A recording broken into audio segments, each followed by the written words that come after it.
आज दिनांक 2 फेब्रुवारी 2026 सोमवार असून हिंदू पंचांगाच्या अनुसार 2 फेब्रुवारीला फाल्गुन पूर्णिमांत माघ अमांत महिन्याच्या कृष्ण पक्षाची प्रथम तिथी आहे।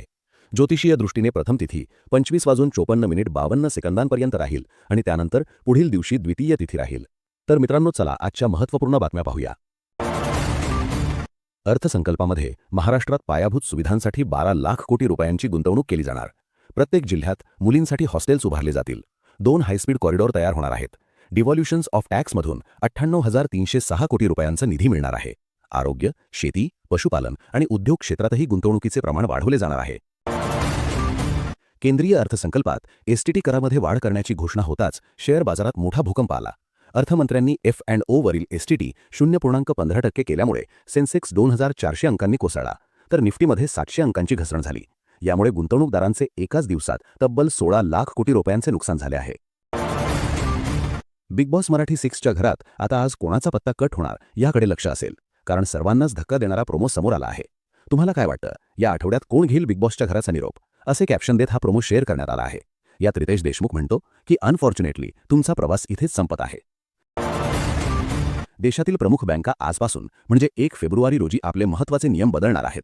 SBIने 2 लाख ते 5 लाख रुपयांच्या IMPS व्यवहारांवर 20 रुपये शुल्क लागू केले आहे।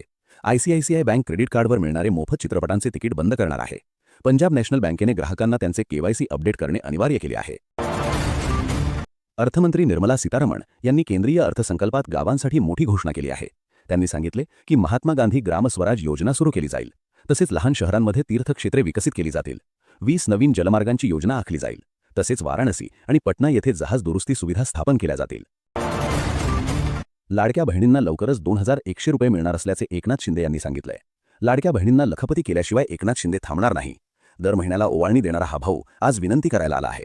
लाडक्या बहिणींना आम्ही लवकरच 2100 रुपये देणार आहोत, असं आश्वासन एकनाथ शिंदे यांनी दिलं। T20 वर्ल्ड कप आधीच पाकिस्तानने मोठी घोषणा केली आहे। पाकिस्तान भारताविरुद्धचा सामना खेळणार नाही। पाकिस्तानी सरकारकडून याची माहिती देण्यात आली।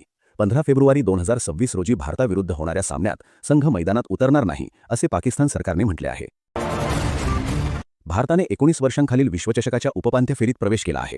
भारताने पाकिस्तानचा पराभव करत सेमीफायनल गाठली, तर पाकिस्तानचा संघ बाहेर झाला आहे। भारताने पहिल्यांदा फलंदाजी करत पाकिस्तानसमोर 253 धावांचे आव्हान ठेवले होते। पाकिस्तानला 33.3 षटकात 253 धावा गाठता आल्या नाहीत। पाकिस्तानचा संघ 194 धावांवर ऑल आऊट झाला, त्यामुळे भारताने 58 धावांनी सामना जिंकला। ईशान्येकडील बौद्ध ठिकाणे विकसित करणार। चालू आर्थिक वर्षात वित्तीय तूट 4.4% राहील। पुढल्या आर्थिक वर्षात वित्तीय तूट GDPच्या तुलनेत 4.3% राहील। 1 एप्रिलपासून नवीन आयकर कायदा लागू होणार। अपघात विमा करमुक्त असेल। आयकर परतावा भरण्यासाठी 31 ऑगस्टपर्यंत मुदतवाढ। पंतप्रधान नरेंद्र मोदी काल संत रविदास जयंतीनिमित्त लुधियाना येथील डेरा सचखंड बल्लानला भेट देणार आहेत। या भेटीदरम्यान ते संत निरंजन दासजींशीही संवाद साधतील।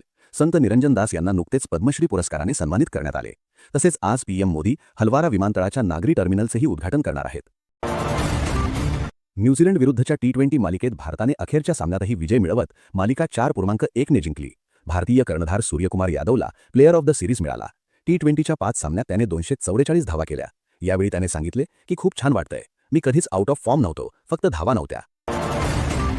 फेब्रुवारी महिन्याच्या पहिल्या दिवशी महाराष्ट्रात हवामान मुख्यत्वे कोरडे व सूर्यप्रकाशयुक्त राहणार आहे। कोकणात मुंबई, ठाणे, रायगड सह किनाऱ्यावरील जिल्ह्यात सकाळी हलके धुके व दुपारी सूर्यप्रकाश राहील। उत्तर महाराष्ट्रात आकाश स्वच्छ राहील, पावसाची शक्यता नाही। घाटमाथ्यावर सकाळी थोडी थंडी जाणवेल।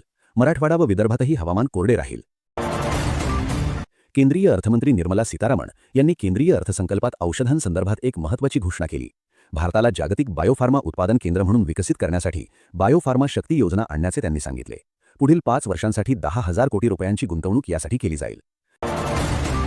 केंद्रीय अर्थसंकल्पात देशांतर्गत उत्पादन बळकट करण्यावर भर दिला आहे। त्या म्हणाल्या की आता उच्च मूल्य व तंत्रज्ञानाने अग्रगण्य CIEचे देशांतर्गत उत्पादन अधिक बळकट करण्यासाठी बांधकाम व पायाभूत सुविधा उपकरणांची वाढ केली जाणार आहे। सध्या अर्थमंत्री निर्मला सीतारमण या संसदेत बजेट सादर करत आहेत। यात त्यांनी मुलींसाठी महत्त्वपूर्ण घोषणा केली। देशाच्या प्रत्येक जिल्ह्यात मुलींसाठी एक वसतिगृह बांधलं जाईल, तसेच CCTV सारख्या पायाभूत सुविधा उपलब्ध करून दिल्या जातील, असे त्यांनी जाहीर केले। प्रवाशांसाठी एक खुशखबर आहे। निर्मला सीतारामन यांनी हायस्पीड रेल्वे कॉरिडॉरची घोषणा केली आहे। बजेटमध्ये त्यांनी 7 हायस्पीड रेल्वे कॉरिडॉर विकसित करण्याचे सांगितले। हे कॉरिडॉर मुंबई ते पुणे, पुणे ते हैदराबाद, हैदराबाद ते बँगलोर, हैदराबाद ते चेन्नई, चेन्नई ते बँगलोर, दिल्ली ते वाराणसी, वाराणसी ते सिलिगुडी या दरम्यान असेल। भविष्यात हायस्पीड रेल्वे कॉरिडॉर झाले तर प्रवास एकदम सुसाट होईल. जाणून घ्या काय झालं स्वस्त.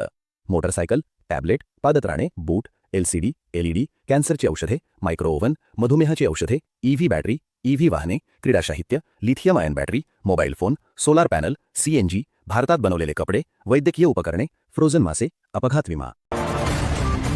जाणून घ्या काय झालं महाग. खनिज, गुटखा, दारू, फिल्टर खैनी, तंबाखू, भंगार, जर्दा, सुगंधित तंबाखू, ऑप्शन ट्रेडिंग, इंटरॅक्टिव्ह फ्लॅट, खनिज, panel display, PVC flex sheets. शेतीला काय मिळालं.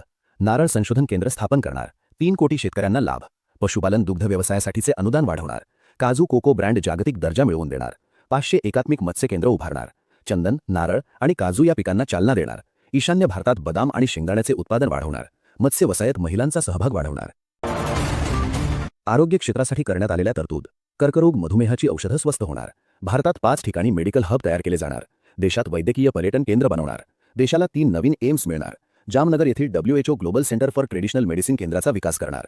बायोफार्मा शक्तीसाठी 10,000 कोटीची तरतूद. पशुवैद्यकीय महाविद्यालये व रुग्णालयांना अर्थसहाय्य करणार. महिलांसाठी केंद्र सरकारच्या या घोषणा. SHE मार्ट्स, महिला उद्योजकांना मिळणार थेट बाजारपेठ. लखपती बहीण योजना, बचतीकडून समृद्धीकडे. नोकरी करणाऱ्या महिलांसाठी सेफ्टी मोबिलिटी पॅकेज. आरोग्य बजेटमध्ये महिलांवर विशेष लक्ष. स्किल AI ट्रेनिंग देणार. शिक्षणाची गाडी सुसाट. शाळा, महाविद्यालयात कंटेंट क्रिएटर लॅब. देशभरात 3 नवीन आयुर्वेद संस्था स्थापन व 5 विद्यापीठ टाउनशिपचा विकास. 3 नवीन फार्मास्युटिकल शिक्षण संस्था सुरू करणार. पूर्व भारतात एक नवीन इंडियन इन्स्टिट्यूट ऑफ डिझाईन सुरू करणार. देशाच्या 15,000 शाळेत व 500 महाविद्यालयात कंटेंट क्रिएटर लॅब. प्रत्येक जिल्ह्यात मुलींसाठी वसतिगृहे बांधणार. सुनेत्रा पवारांनी उपमुख्यमंत्री पदाची शपथ घेताच मराठा नेते मनोज जरांगे याबद्दल मोठे विधान केले. राज्यात पवार नावाचे वलय कायम ठेवायचे असेल तर पवार कुटुंबाने गुप्त पद्धतीने एकमेकांना साथ दिली पाहिजे. दादांच्या जागी दादांच्या परिवाराला मिळाले हे चांगलं झालं. आता सुनेत्रा पवारांसह त्यांच्या मुलांवर मोठी जबाबदारी आली आहे. आज अर्थसंकल्प सादर होण्यापूर्वी सरकारने जनतेला मोठा धक्का दिला आहे. व्यावसायिक LPG सिलेंडरच्या किमतीत तब्बल 49 रुपयांची वाढ झाली आहे. घरगुती LPG सिलेंडरच्या किमतीत कोणताही बदल झालेला नाही.